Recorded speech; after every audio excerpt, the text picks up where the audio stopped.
죄송합니다. 그 비루한 그림 실력 때문에 아닙니다, 아닙니다. 표현을 한다고 했는데 네, 호령을 그려주셨는데 호령 어떤 인물인가요? 묘령의 인물입니다. 음. 그 소설가 베스트셀러 작가긴 한데 아까 이제 정호 형이 얘기하신 것처럼 동생의 죽음에 관련된 것들의 어떤 내용이 소설책이 어느 정도가 좀 담겨 있어서 그 소설에 대한 내용, 그게 현실적으로 일어난 것들에 대해서 쫓고 또 쫓기고 도망치고 어떤 진실을 찾아가는 그 사건 안에서 좀 삼자 입장에서 두고 볼 수도 있는데, 이 소설이 직접적으로 관련이 있다라는 사실을 알고 거기에 대해서 이제 그 사실은 뭐 소설과 명예를 지킨다라기보다는 그 이야기를 듣고 소설 안에 쓰여 있는 책임감들을 가지고 그 진실을 쫓는 또 하나의 이제 추격자. 추격자. 네. 예. 소설가이면서 묘령에 쌓인 그런 인물이에요. 자, 하정우 씨가 사실 이 작품 속에서 동생을 잃고 추적을 시작하는데 연예계 대표 동생이 또 김남길 씨 아니겠습니까? 하정우 씨에게 있어서 네. 예, 클로젯에 이어서 이 브로큰까지 이번 또 두 분의 절친 브로 큰 재미 굉장히 지금 기대가 되는데 어떻습니까? 그 전작에서도 맞춰보기도 했지만 사실 이게 같이 작품을 했었던 배우들하고 또 다음 작품에서 만나고 그리고 친분이 있는 배우들하고 하는 것들에 대한 단점이 있을 수도 있겠지만 너무 친한 것 때문에, 근데 그거에서 오는 장점들이 분명히 더 큰 것 같아요. 그래서 그리고 워낙 뭐 얘기하지만 유머러스한 배우기도 하고 그리고 현장을 항상 즐겁게 하는 형이기도 한데 이번 현장에서는 진짜 그 날 것 같은 애 느낌이 되게 날이 서 있는 느낌들을 많이 봤어요. 그래서 그 캐릭터를 표현하는 데 있어서 그래서 평상시에는 되게 재미있고 즐거운 형인데도 이 브로큰의 아까 얘기한 캐릭터적으로 접근하는 방식이 저는 사실은 처음 보는 광경이었으니까 그 전에 이제 뭐 보였던 모습들이나 작품적으로 보였던 모습들을 봤었지, 그런 캐릭터를 표현하는데 이제 이렇게 표현을 하는구나라는 거를 저는 이제, 왜냐면 클로젯도 어떻게 보면은 심각하다라고 하지만 이것만큼의 좀 더 어떻게 좀 깊은 찐득한 느낌들이 아니었다라고 생각을 했는데, 그래서 여기에서 사실 개인적으로 아까 얘기한 것처럼 되게 좋았던 팬으로 바라보는 입장에 대한 그 배우 하정우의 모습들을 볼 수 있었고, 그래서 자연스럽게 그렇게 연기를 하면서 호흡들이 그냥 편안하게 잘 맞춰지는 것 같아요. 그래서 되게 즐겁지 않았나 싶습니다. 그랬을 것 같아요. 또 친하지만 또 처음 보는 생경한 그런 모습들 이번 작품을 통해서 만나볼 수 있을 것 같습니다. 김남길 씨의 인생 캐릭터는 뭐 다양한 캐릭터들이 있지만 비담이 있지 않습니까? 비담에 이어서 이번 작품에서는 미담을 담당하고 있는 거 알고 계세요? 그런가요? 저 예, 몰랐는데요. 아름다운 이야기 아니고 미스테리 담당. 미스테리 예, 담당. 미스테리 담당. 네. 이번엔 미담을 네, 담당하고 미담. 계시는데 네네. 용의 선상에 오른 인물들 중에 호령은 어떤 이유로 문영을 쫓는다고 생각하십니까? 아까 말씀드렸다시피 책임감 때문이라고 책임감? 생각을 해요. 이 이야기가 이야기한 상황을 그대로 현실로 나타났는지, 아니면 그렇게 이야기를 했기 때문에 이야기를 써서 그게 현실로 비슷하게 또 반영이 됐는지에 대한 그 두 가지를 가지고 고민을 좀 한다고 생각하거든요. 그래서 이 어쨌든 영화를 보시면 아시겠지만 나한테도 어느 정도 책임감이 있고 그 이야기를 실타래를 이제 여러 가지 미스터리 인물들 중에 저는 찾아야 될 사람이 있고 거기에 대한 진실을 좀 명확하게 들어야겠다, 또 지켜야겠다라는 생각들이 들어서 좀 다른 방향으로 찾아가는 그런 느낌인 것 같아요. 하정우 씨도 그렇고 김남길 씨도 그렇고 이번 작품도 좀 새로운 결의 모습들을 네네. 만나볼 수 있지 않을까 기대가 되고요. 자, 왜 많은 사람들이 그녀를 쫓는 걸까요? 유다인 씨, 문영 공개해 주시죠. 네. 네. 하정우 씨가 그려주신 건가요? 네. 앞으로 좀 비춰주시고요. 네. 문영 어떤 인물인지 소개 좀 부탁드립니다. 문영은 석태랑 같이 살고 있고요. 노래 주점에서 일하고 있고, 어느 날 석태가 죽은 날 밤에 사라지게 되는, 흔적도 없이 사라지게 되는 그런 약간 미스테리한 캐릭터입니다. 자, 흔적도 없이 숨어버린 묘령의 여인. 예, 모두가 지금 유다인 씨만을 쫓고 있는 그런 상황인데 이런 주요한 역할, 그러니까 모두가 나를 쫓고 있다라는 그런 부담감도 있었을 것 같고 문영을 연기하는 데 있어서 어떤 점에 가장 중점을 두셨나요? 아무래도 미스테리한 캐릭터이기 때문에 많은 걸 표현할 수는 없지만 그래도 이 캐릭터가 가지고 있는 아이만큼은 반드시 지켜내겠다는 그런 마음과 또 지칠 대로 지쳐 있는 석태로 인해서 그런 모습들을 표현하려고 했던 것 같아요. 모성의 마음과 그리고 피폐하고 지친 모습을 좀 표현하려고 했다. 아, 좋습니다. 자, 감독님께서 10년 만에 드디어 유다인 배우를 캐스팅했다라고 말씀하셨는데 어떤 스토리가 있는 겁니까, 감독님? 아, 예. 딱히 특별한 스토리가 있는 건 아니고요. 예. 예. 지금 이 정도 질문이면 있어야 됩니다. 예, 스토리가. 예. 근데 이제 제가 한 13년 전에 해화동이라는 영화를 굉장히 인상 깊게 봤었습니다. 진짜 열연하셨죠. 예, 예. 그때 유다인 배우님은 처음 뵀었는데 어떤 장면에서 대사 없이 어느 한 곳을 멍하니 바라보는 어떤 샷이 있었거든요. 그걸 보면서 이제 묘한 미스테리를 느끼면서 또 어떻게 바라보느냐에 따라서 그 인물의 감정을 제가 느끼고 있다는 거를 예, 느꼈거든요. 네. 예, 그래서 언젠가는 한번 같이 한번 작업을 꼭 했으면 좋겠다라는 생각을 하고 있다가 이번에 브로큰에서 문형 캐릭터를 만들어 가면서 유다인 배우님을 떠올리게 됐고 횟수를 계산해 보니까 그게 10년이 넘어서 그렇네요. 그런 스토리가 만들어지지 않았나 하는 생각이 듭니다. 그때 유다인 씨가 전해줬던 그 표정과 그 미스테리가 너무 인상적이었던 거죠. 그렇죠. 예, 그래서 브로큰까지 이어졌는데 알고 계셨어요, 유다인 씨? 얼마 전에 인터뷰하면서 감독님한테 처음 듣게 됐어요. 네. 그래서 참 감사했어요. 전작이 중요한 게 그죠. 언제 어떤 분이 그 모습을 보고 그 다음 캐릭터랑 연결될지 모르기 때문에 10년이 이어지는 이야기입니다. 대단합니다. 네. 자, 그렇다면 이번에는 창모 역할을 맡은 정만식 씨를 만나봐야 되는 이분의 몽타주가 저는 개인적으로 가장 궁금합니다. 공개해 주시죠. 와, 몽타주. 지금 하정우 씨, 그 작가분께서 굉장히 지금 만족을 하고 계신 김남길 씨가 그리셨어요? 김남길 씨, 지금 정만식 씨도 처음 보시죠? 저는 처음 봐요. 예, 김남길 씨, 네네. 본인이 그린 거 맞습니까? 네네. 지금 저는 사실 하정우 씨가 그린 줄 알았거든요. 아니, 정우 형 그림을 조금 따라하기도 했는데 네. 제가 근데 그렸지만 눈을 너무 매력적으로 그린 것 같아요. 네네. 네, 창모 어떤 인물입니까, 정만식 씨?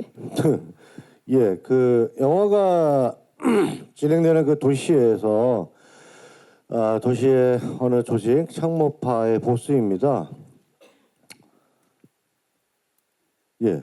끝입니까? 그런데 뭐 속태가 없어졌다고 민태가 찾아와서 타일러 보냈던 걸로 기억을 해요. 지금 약간 지금 보니까 창모처럼 이야기를 하시는. 아니, 제가 그 도시에서의 그 작업을 이제 다른 조직들과의 그런 마찰도 있었고 해갖고 그 대사에 나오거든요. 이제 그만 전쟁하고 싶다고, 전쟁 같은 거 이제 그런 거 하는 거 아니라고. 그래서 우리랑 관련 없는 것 같은데 다른 데 가서 알아봐라. 나도 저 경찰 조사 받고 왔다. 얘기를 다 하고 보냈는데 많이 여기저기 돌아다니더라고요. 그래서 저는 그렇게 대화를 잘 나눴던 것 같은데. 지금 누가 봐도 창모가 돼서 화법 자체가 창모와 1인칭으로 지금 말씀을 해주고 계세요.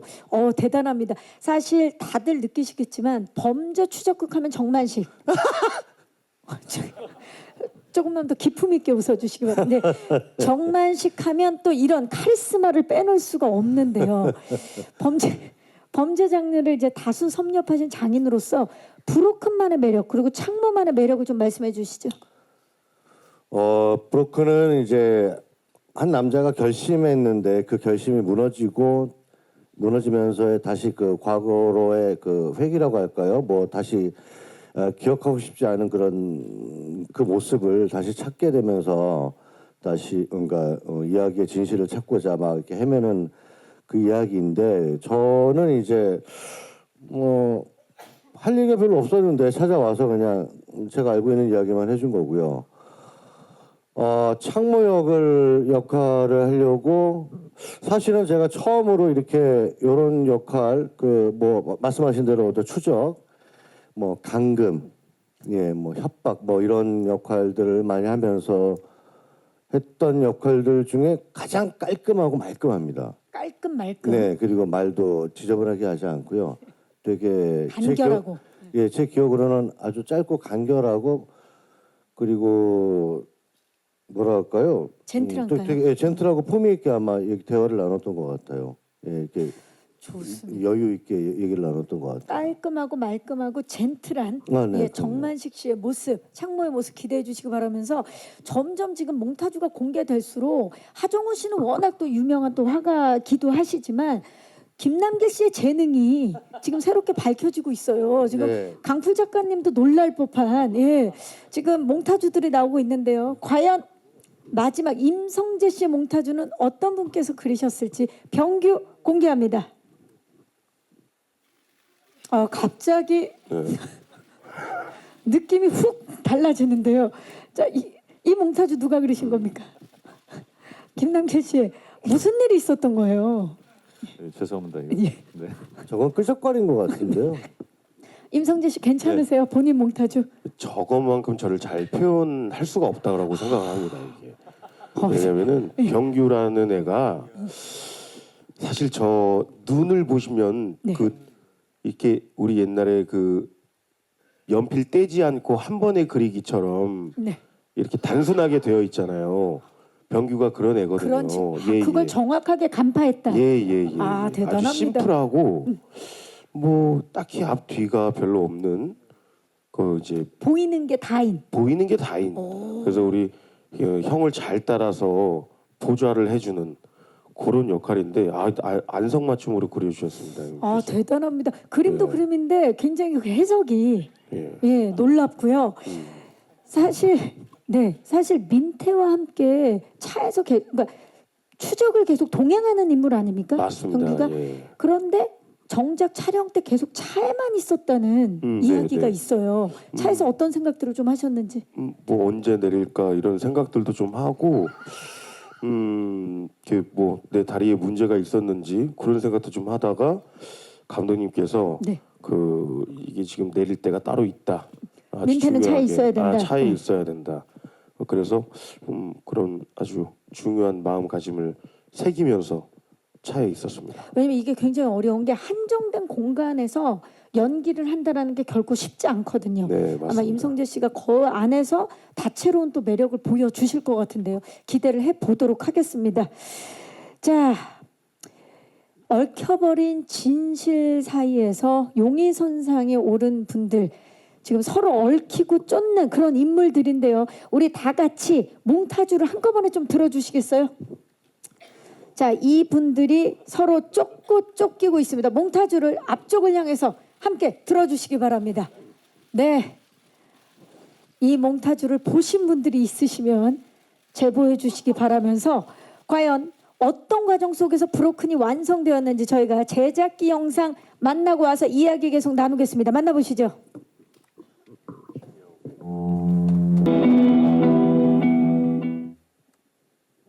네.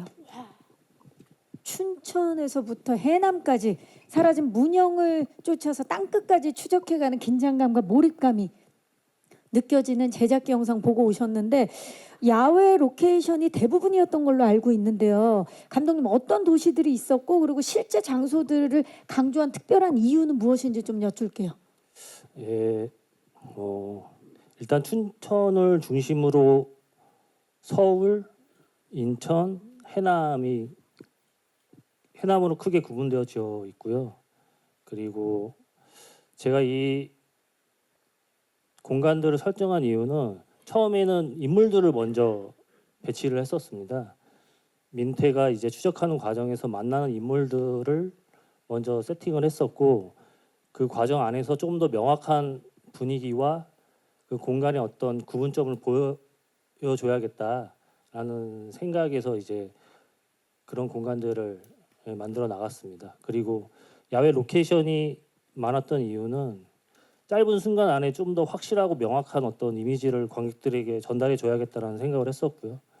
그래서 민태가 어느 지점에 도착했을 때마다 민태의 정서와 그 공간의 분위기가 맞물리는 어떤 지점들을 좀 관객들이 느낄 수 있게끔 만들어 봐야겠다라는 생각에 그런 전체적인 공간 디자인을 만들어 나갔습니다. 네, 그곳에 응축된 공기와 분위기까지 스크린을 통해서 만나볼 수 있을 것 같은 기대감이 드는데요. 영상을 지금 보니까 파이프, 뭐 화분, 말린 생선 등 이렇게 그곳에 있는 현장감, 현실감 가득한 액션들이 브로큰에 가득한 것 같은데요. 각 장소별의 지형지물들을 활용한 액션들을 우리 하정우 씨가 아이디어를 많이 주셨다고요? 예. 네, 이게 앞서도 얘기를 나눈 부분인데 로케이션이 정말 많았어요. 또 뭐 춘천 안에서도 메인 장소가 이제 춘천이었는데 그 안에서도 굉장히 많은 다양한 공간에서 촬영이 이루어졌는데 감독님과 이야기를 나눌 때 그 로케이션 그 장소에 갔을 때 어떻게 하면 이 장소를 활용할 수 있을까에 대해서 되게 많이 얘기를 나눴었거든요. 특히나 액션씬 같은 경우는 이제 그 장소에 갔을 때 지형 지물이라든지 거기에 세팅된 소품들을 자연스럽게 뭐 액션에 녹여내서 이용을 하면 훨씬 더 사실감이나 극적 재미가 배가 되지 않을까라는 생각에